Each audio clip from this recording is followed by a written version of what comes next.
You wake up, and before you do almost anything else, you step into the shower. Hot water, soap, maybe shampoo, a few minutes, and you are done.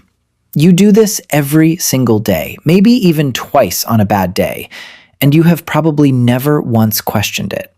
It feels like the most basic, obvious act of being a functioning human being. But here is the question almost nobody asks. Is showering every day actually something your body needs? Or is it a habit that got invented far more recently than you think, and sold to you as a moral obligation? Let us go back and see where bathing actually started. The ancient Romans were famous for their public baths, elaborate complexes with hot rooms, cold pools, and steam chambers, built as social gathering spaces as much as places to get clean. Roman citizens might bathe regularly, but this was not really about hygiene in the way we think of it today. It was a public, communal, and honestly quite luxurious event.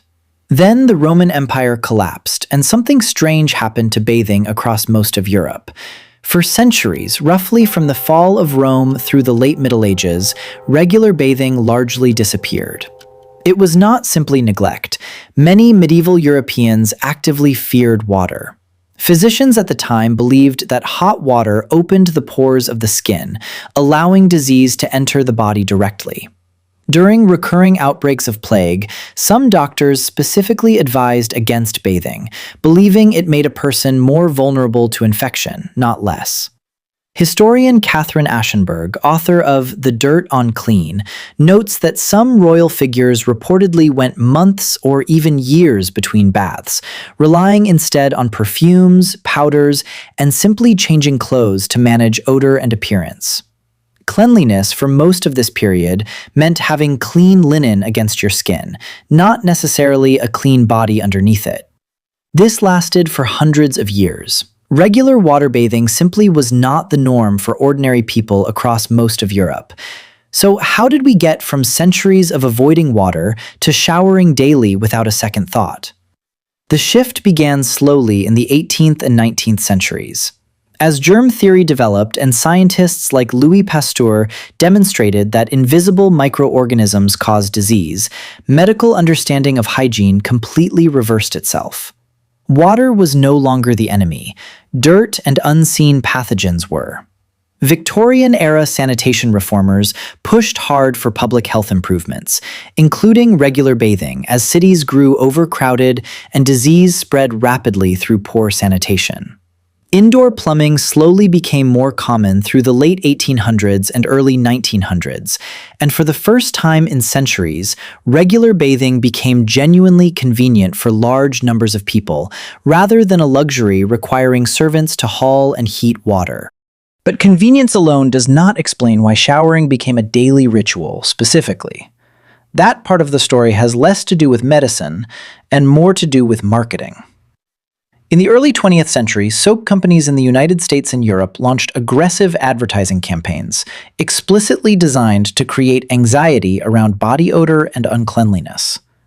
A landmark example is Lifebuoy soap's marketing around a supposedly urgent condition called body odor, heavily promoted starting in the 1920s and 1930s, essentially manufacturing a widespread social fear of smelling bad that had not previously existed as a daily concern. Companies needed people buying soap constantly, and a daily shower habit meant daily soap consumption. Sociologists studying the history of hygiene note that the idea of showering every single day, specifically, only became a true cultural norm in most of the developed world during the mid to late 20th century, closely tracking the spread of home plumbing and decades of consistent advertising pressure. In other words, daily showering is not an ancient biological instinct. It is closer to a 100-year-old marketing success story.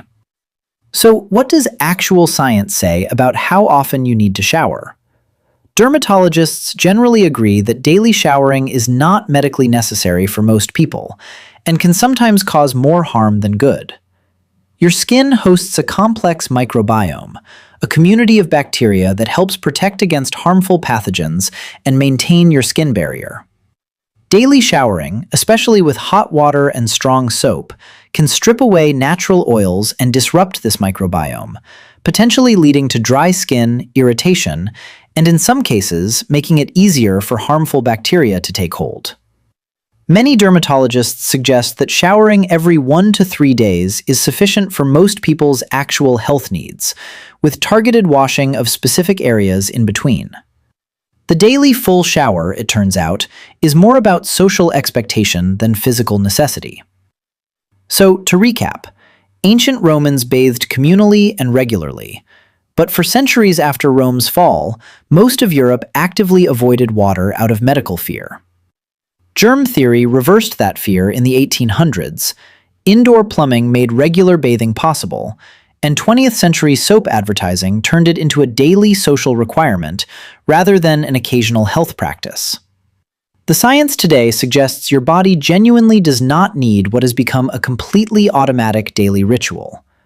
So, the next time you step into the shower out of pure habit, remember that you are not following some ancient rule of human hygiene. You are following a marketing campaign that is barely a century old, one that turned out to be so effective, most of us never even thought to question it.